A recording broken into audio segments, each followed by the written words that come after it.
Olá pessoal, sejam todos bem-vindos a mais um vídeo do nosso canal. Nele estarei trabalhando com vocês mais um tema de ecologia, que é o tema sucessão ecológica. Mas antes, gostaria de pedir àqueles que ainda não se inscreveram, que se inscrevam no canal e que ao final desse vídeo, se ele foi útil para você, deixe o seu like, por favor.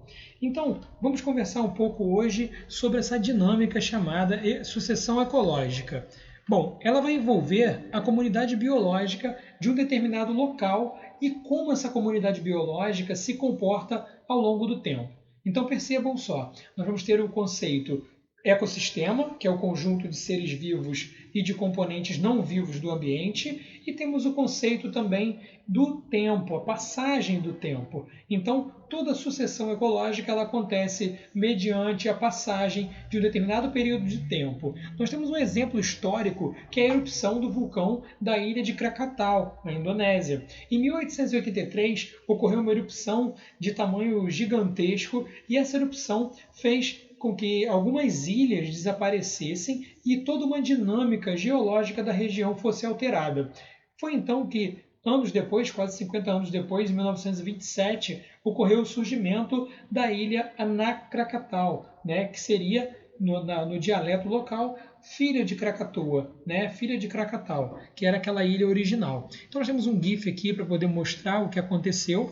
Isso foi em 1880, quando 3 vulcões tiveram uma grande erupção, provocando alteração daquele espaço físico. Então ocorreram ali surgimentos de ilhas temporárias em 1883, 1900 não era nada detectado, foi então em 1927 surgiu Anak Krakatau.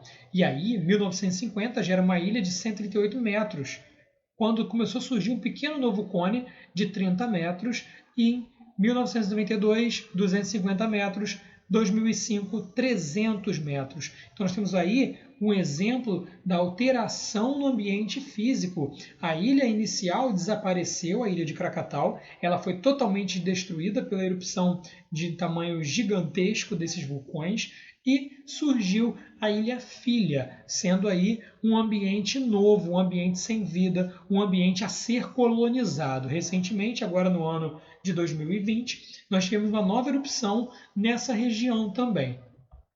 Então, existem 2 tipos de sucessão. Ela pode ser primária, como foi o caso de Anak Krakatau, quando você tem um ambiente que ainda não tinha vida, ele é um ambiente de rocha nua, por exemplo, quando há aquele derretimento do magma, ele se solidifica e forma um substrato por onde as formas de vida podem se posicionar, se aderir, estarem presentes ali. Então, nesse ambiente, na sucessão primária, não há matéria orgânica disponível e ele é um ambiente pobre em nutrientes.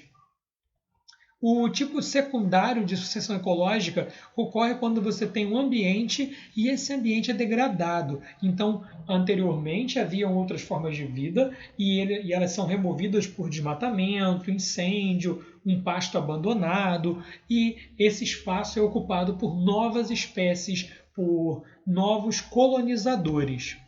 E aí, quais são os mecanismos que podem ocorrer na sucessão ecológica? Bom, o caso da sucessão primária, que é o que a gente chama de nudação, é quando ocorre uma perturbação que vai originar um novo local, como o caso de uma tsunami ou de uma formação de um vulcão, como a gente viu ali, o caso do início da aula, o exemplo do início da aula, e aí você tem um ambiente nu, sem quaisquer formas de vida. Um outro mecanismo de sucessão é o mecanismo de migração, quando chegam formas de vida vegetativas, ou seja, adormecidas, imaturas, e vão ocupar aquele espaço ali. E aí a gente tem em sequência o processo de ecese, que é quando você tem as espécies pioneiras, que vão variar, ok? Tanto da sucessão primária como sucessão secundária, e essas espécies vão começar a ocupar, colonizando de fato esses espaços. Em seguida, começa um mecanismo de concorrência, em que aquelas espécies que se estabelecerem naquele local vão disputar por recurso, água, território, alimento, luz, sais minerais, e só então, pós-concorrência, nós temos um espaço para reação, que é quando aqueles organismos que se estabeleceram começam a ter suas variedades, né? Começam a ter suas linhagens que respondem às condições do ambiente. Então, aquele ambiente deixa de ser um ambiente tão hostil como ele era no começo e passa a adquirir, né, uma resposta dos seres vivos àquele ambiente onde eles se estabeleceram. E, por fim, nós temos o estágio final, que é o estágio clímax, quando aquela comunidade já tem uma série de relações estabelecidas. Ela já consegue interagir e ter um fluxo genético, um fluxo energético, e aí a gente chama esse momento de momento clímax. Então vamos entender agora um pouco das espécies, né, dos organismos que passam pelas etapas da sucessão. Os organismos pioneiros, né, a etapa pioneira, é quando você tem o primeiro grupo de seres vivos a chegar num determinado local. Na sucessão primária, são os líquens. O que são líquens? São relações mutualísticas entre fungos e algas, na qual os fungos provêm a condição para a alga viver fora d'água, as microalgas viverem fora d'água, e as microalgas fornecem alimento para esse fungo. Então, uma relação de mutualismo, no qual a gente já estudou na aula sobre interações ecológicas.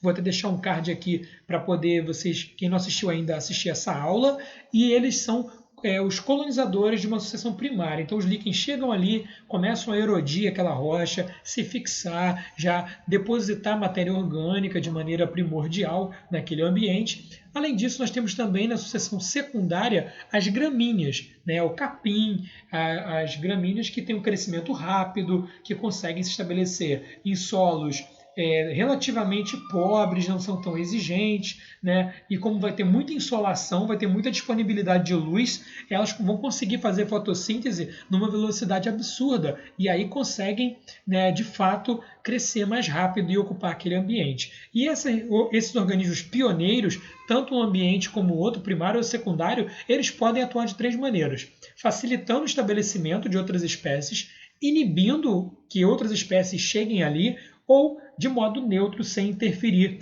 na chegada, né, no estabelecimento de outros organismos.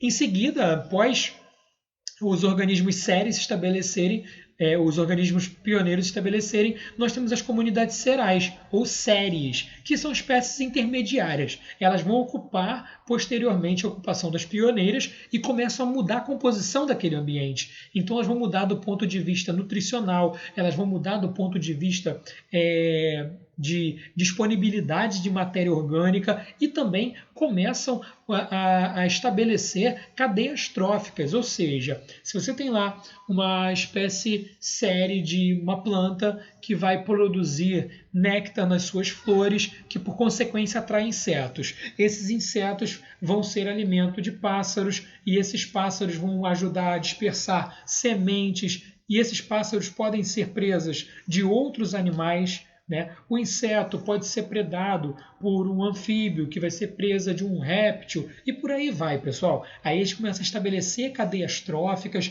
teias tróficas. Vou deixar também aqui o card da aula sobre cadeias alimentares e teias alimentares, para que você consiga obter um pouco mais de conhecimento sobre isso. Além disso, nós temos um processo muito interessante e super relevante para a saúde do ambiente, que é a microsucessão. O que é uma microsucessão? É quando você tem os organismos microscópicos, fungos, bactérias. Então tem muita coisa acontecendo no meio microscópico também. Ocorre uma sucessão, uma mudança de populações de micro-organismos também, enquanto nós temos essa etapa das comunidades séries. Quando chegamos à comunidade clímax, nós vamos perceber que ocorre pouca alteração nas populações. Então, o tamanho das populações começa a ter um relativo equilíbrio. Tá? A gente vai ter o número de indivíduos oscilando de maneira coordenada entre, por exemplo, produtores, consumidores de primeira ordem, de segunda ordem, enfim. Né? Nós temos organismos também que são considerados indicadores, que vão nos indicar, por exemplo, se você consegue encontrar um predador de topo de cadeia, pode significar que aquela comunidade está no clímax, uma vez que a presença de um felino de grande porte, indica que ele consegue, né, se nutrir e se reproduzir naquele espaço, né? Então, e cada ambiente, quando a gente analisa, né, os biomas, você vai perceber que existem clímax diferentes, né? Os clímax são particulares para cada tipo de ambiente que nós estamos considerando, para cada tipo de bioma de ecossistema. Aqui uma imagem para ilustrar esse processo de sucessão. Então aqui você tem a rocha nua, chegada dos pioneiros, líquens, musgos, briófitas, ervas, pequenos arbustos e começa a essese, né? Em seguida nós temos as comunidades séries e por fim as comunidades clímax, que você já tem uma maior ocupação, um adensamento florestal nesse espaço. Repare o seguinte, que além da mudança nos seres vivos, nas plantas, por consequência animais, micro-organismos, o solo também altera a sua composição. Então a gente vai ter um processo de erosão, né, degradação dessas rochas e maior deposição de matéria orgânica também na superfície do solo. E quando você faz a análise das camadas do solo, você vai ter lá os horizontes do solo. Então a gente percebe que o horizonte O, que é o horizonte de matéria orgânica, começa a ficar mais espesso nesses estágios sequenciais. Então a gente tem aqui a diferença, né, de uma comunidade pioneira, então você tem aqui uma sucessão primária ou também na seção secundária, que ela é destruída. Então, na secundária, você tem uma comunidade que foi destruída, que foi totalmente removida. Em seguida, você vai ter uma ocupação pelas espécies, né, de capim, de gramínea, que vão também permitir o estabelecimento das séries e, por fim, das comunidades clímax. Certo, pessoal? Muito obrigado pela atenção de vocês. Até o nosso próximo vídeo. Se não se inscreveu ainda, peço mais uma vez que se inscreva aqui no canto inferior direito. Só clicar no botão se inscrever e deixar sua curtida para que esse vídeo chegue a mais pessoas. Muito obrigado e até a próxima.